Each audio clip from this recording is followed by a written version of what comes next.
Hello, Assalamualaikum. Selamat kembali ke Astrik TV untuk projek Pendek dan Sedap. Okey, saya Ahmad Ghani dan saya Alif Azham. So, bersama kami berdua, kita akan teruskan dengan edisi yang terakhir. Orang kata apa, penutup lah untuk projek ni. Di mana yang macam kita kongsikan sebelum ni, kita akan ada sesi orang kata baca cerita, storytelling lah. Jadi kita kongsikan dulu tu, apa tu Pendek Sedap? Projek apa ni sebenarnya? Bagi siapa yang baru je mengikuti dan nak tahu apa ni Pendek Sedap ni, apa dia, Mat? Okay, projek Pendek dan Sedap ni merupakan satu inisiatif oleh Asyik Anak Seni, di mana kita telah anjurkan bengkel yang berjalan selama 6 minggu. Bengkel apa tu? Ia adalah bengkel penulisan cerita pendek. Okay, untuk pengetahuan anda, bengkel ini telah orang kata apa? Dibimbing oleh tenaga pengajar yang orang kata apa,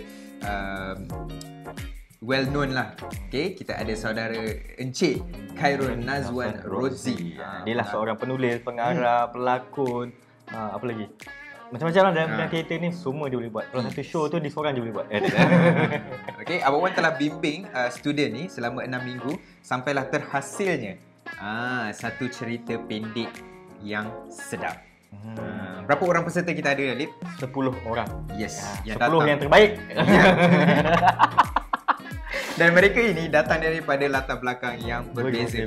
Ada yang datang dari Kedah, dari Johor, ada yang datang dari jauh, dari Saudi. Ya, Arab Saudi. Jauh gila. Sesuai dengan kita punya norma baru ni, kita jalankan kelas secara fizikal dan juga atas talian.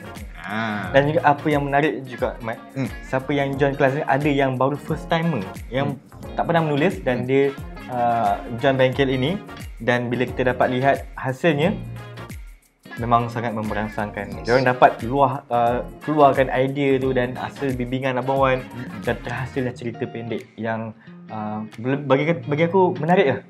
Banyak idea-idea yang macam So, tanpa kita berlengah lagi, mari kita pergi ke peserta yang pertama untuk bengkel ini, iaitu Fendi Shah. Hello Fendi. Hai Fendi. Hai. Apa khabar? Gitu. Sihat dah, Fel? Baik Okey. Fendi, sebelum kita teruskan dengan sesi membaca cerita, mungkin kau boleh kongsi sikit dari mana datangnya inspirasi untuk menulis cerita ini. Beritahu sekali dengan tajuk dia. Okey, yang pertama, tajuk cerita ini adalah Banjara, iaitu gabungan perkataan daripada banduan dan penjara. Inspirasi cerita ini aku dapat daripada satu cerita ayat-ayat cinta yang pertama. Dia satu babak di mana Fakhri yang dimasukkan dalam penjara atas tuduhan fitnah. Dari situ aku ingin membuat cerita di dalam penjara di mana seseorang itu akan insaf daripada perbuatan dia. Macam tu. Itu daripada inspirasi aku lah. Okay, alright. So, Fendi, silakan. Okay. Bismillahirrahmanirrahim. Banjara. Di suatu tempat yang gelap dan suram, kedengaran bunyi tapak kaki dari jauh yang bergema semakin hampir ke pintu sel penjara. Seorang pegawai lelaki muda membawa banduan yang digari tangannya yang sedang membuka sel penjara. Dalam masa yang sama, terdapat suara-suara banduan berdekatan seperti mengalu-alukan kedatangan banduan itu dengan cara hedikan dan sarkastik. Banduan bernama Abid berusia 27 tahun itu dimasukkan ke dalam penjara dan menghindarkan suara dan menakutkan itu. Abid duduk di hujung penjuru sel dan berdiam diri tanpa melihat di sekelilingnya. Pegawai lelaki mengunci pintu sel dan berlalu pergi dari tempat itu. Kemudian, kedengaran suara-suara hedikan dari banduan semakin perlahan dan semakin sunyi. Terdapat seorang banduan di hadapan selnya yang sedang tidur menghadap dinding. Abid memerhati banduan itu dan kedengaran tapak kaki yang bergema semakin dekat. Kelihatan seorang pegawai lelaki tua yang membawa dulang makanan dan berdiri hampir di hadapan selnya. Tetapi pegawai itu membuka kunci sel banduan yang sedang tidur itu dan memberikan makanan kepadanya. Kemudian pegawai lelaki tua itu berlalu pergi tanpa memandang ke arah Abid. Pada waktu yang sama, Abid melihat di sekelilingnya dan kesemua banduan berdekatan mendapat makanan dari pegawai lelaki tua tadi, dan Abid seperti bingung, makanan tidak diberikan kepadanya. Abid merasakan sangat lapar dan tidak tahan untuk menunggu pegawai itu dan terus menjerit memanggil pegawai mengatakan makanannya saja yang belum sampai. Banduan di sekeliling mengetawakan Abid kerana beliau saja yang tidak diberikan makanan. Dalam keadaan yang riuh dengan gelak tawa dari banduan-banduan itu, Abid meninggikan suaranya dan memanggil pegawai dengan mendesak. Tapi dengan keadaan yang riuh dari banduan-banduan itu, Abid tidak dilayan oleh pegawai penjara itu. Tiba-tiba kedengaran suara yang berkata diam. Kesemua banduan yang sedang gelak tawa itu terus senyap dan sunyi sepi. Abid terus menoleh ke arah depan selnya dan melihat banduan yang tidur tadi itu sedang makan, dan Abid yakin suara itu datang dari banduan di hadapannya itu. Keadaan yang sunyi ditambah pula dengan bunyi yang sedang mengunyah makanan yang semakin hampir habis. Abid tidak berhenti memandang banduan itu. Kemudian Abid mula bercakap dengan banduan itu dan mengatakan dia seorang saja yang tidak dapat makanan, yang lainnya dapat makanan. Kemudian banduan itu membalas dengan dialog, penjara adalah tempat orang membuat kesalahan, bukan tempat untuk meminta makanan. Dan gelak sinis oleh banduan itu. Abid merasa marah dengan kata-kata banduan itu. Lalu Abid bangun dan mengeluarkan dialog. Kau masuk dalam penjara atas kesalahan yang kau buat. Aku masuk dalam penjara atas kebenaran yang aku buat. Kata-kata Abid itu seperti mempertahankan dirinya atas kebenaran yang dibuat. Dengan keadaan sedemikian, suasana kembali sunyi. Abid baring menghadap dinding dan banduan di hadapannya duduk dan membuat perkara aneh yang mulut bergerak seperti bercakap tidak mengeluarkan suara dan tangannya bergerak-gerak. Pada waktu yang sama, banduan di hadapan Abid mula berkata-kata dengan nada yang perlahan seperti sedang bercakap seorang diri. Banduan itu bercakap tentang bersetuju dengan sistem kerajaan yang membuatkan dia masuk ke dalam penjara.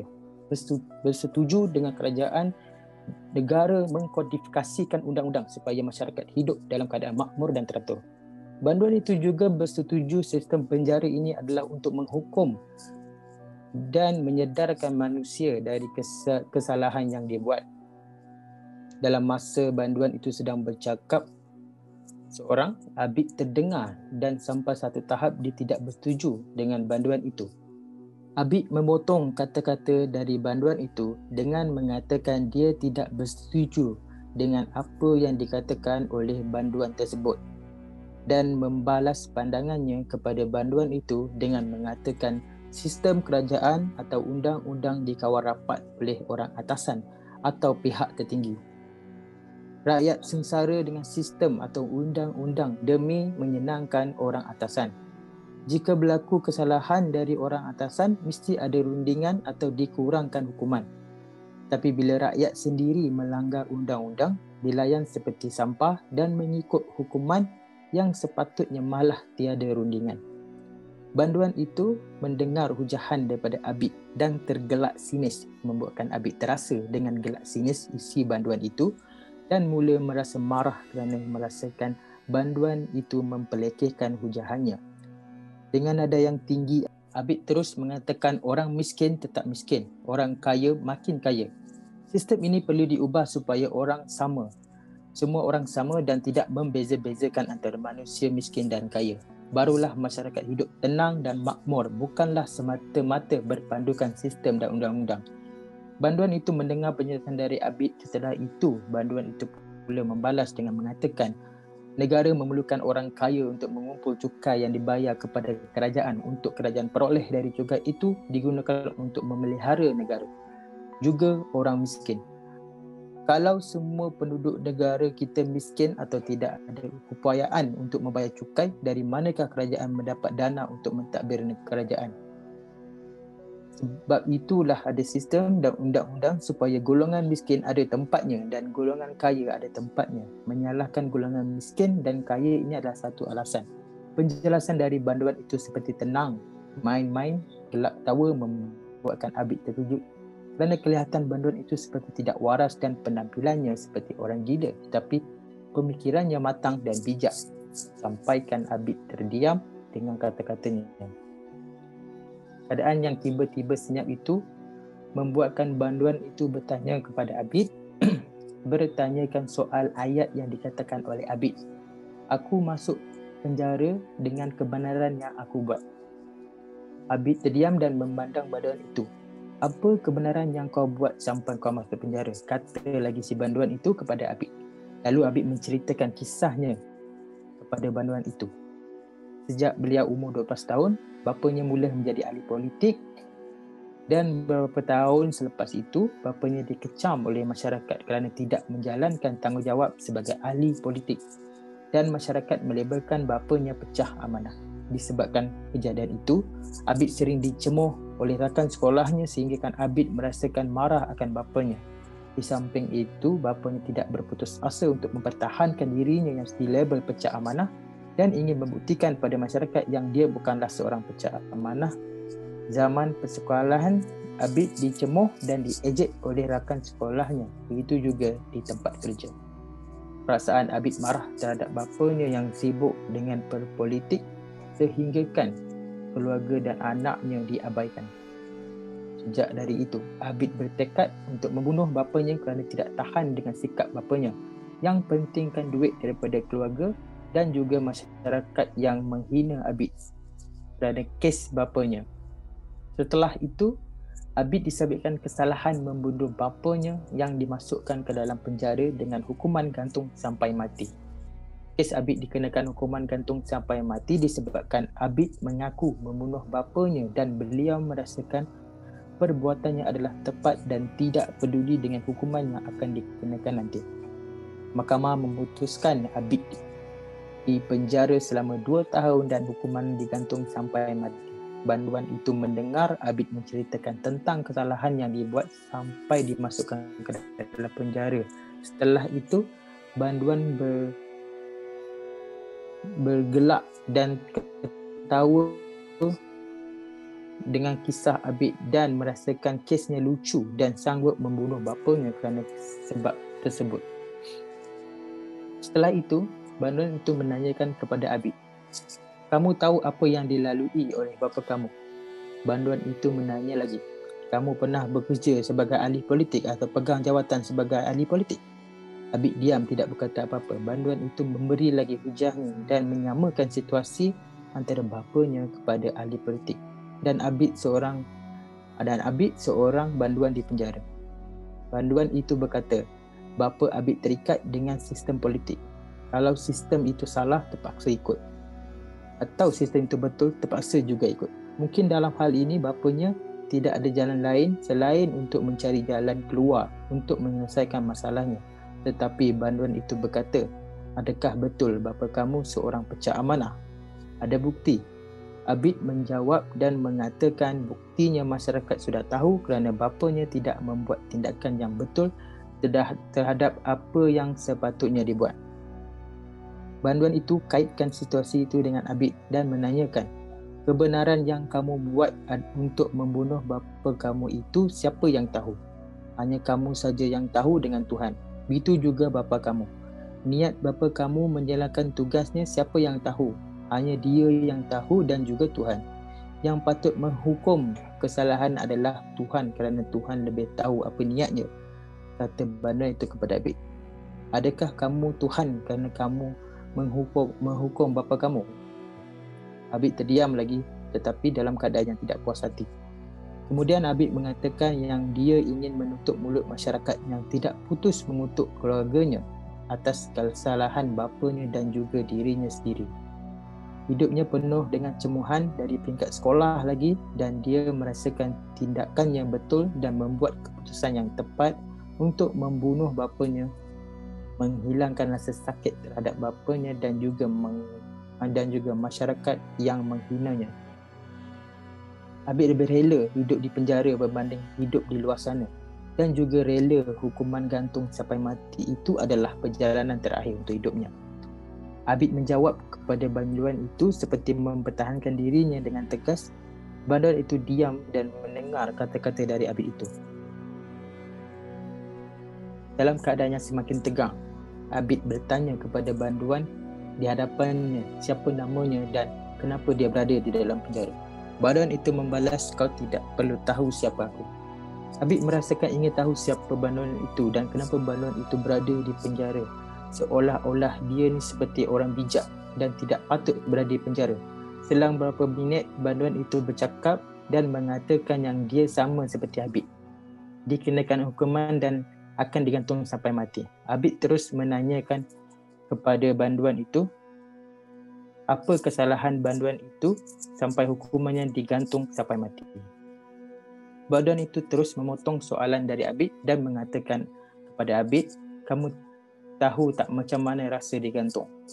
Abid terdiam dan terkejut. Banduan itu bercerita pasal hukuman gantung. Banduan itu teruskan lagi bercakap dengan Abid soal bagaimana cara digantung sampai mati.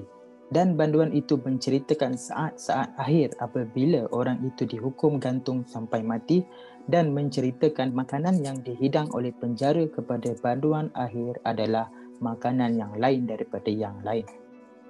Banduan itu menceritakan di mana banduan akhir itu menyalahkan semua benda, menyalahkan Tuhan, menyalahkan dunia, menyalahkan manusia dan menyalahkan kehidupan.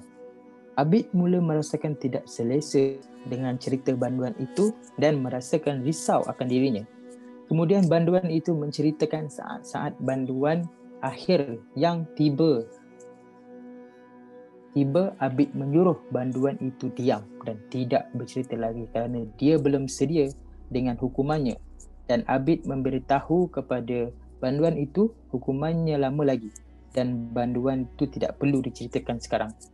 Tapi banduan itu teruskan bercerita sehingga kan Abid merasa marah, takut dan memberontak terhadap banduan itu kerana serabut keadaan Abid.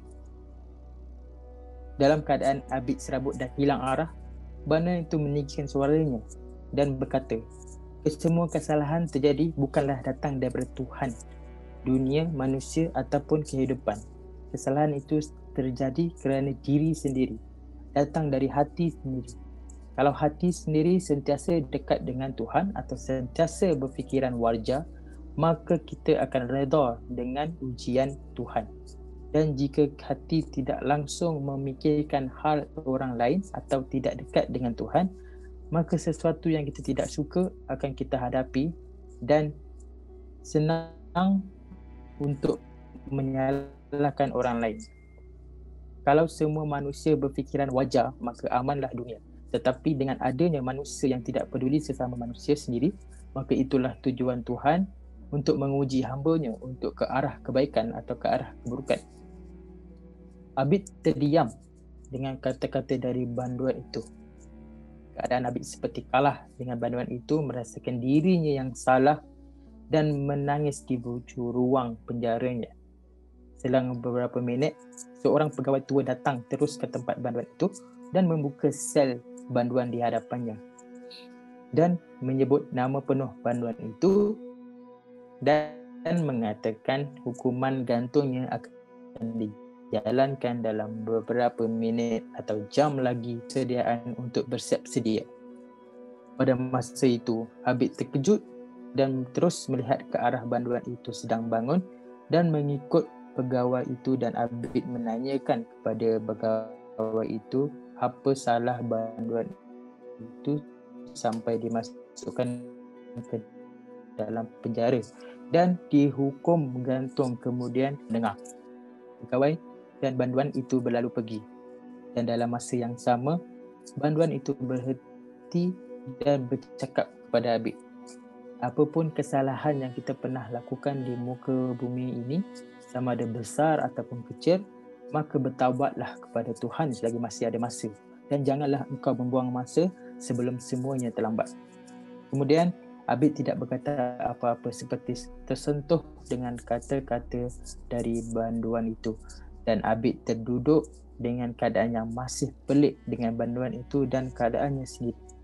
Kemudian terdapat pegawai lelaki masuk menghantar makanan kepada Abid, satu makanan dan minuman mineral.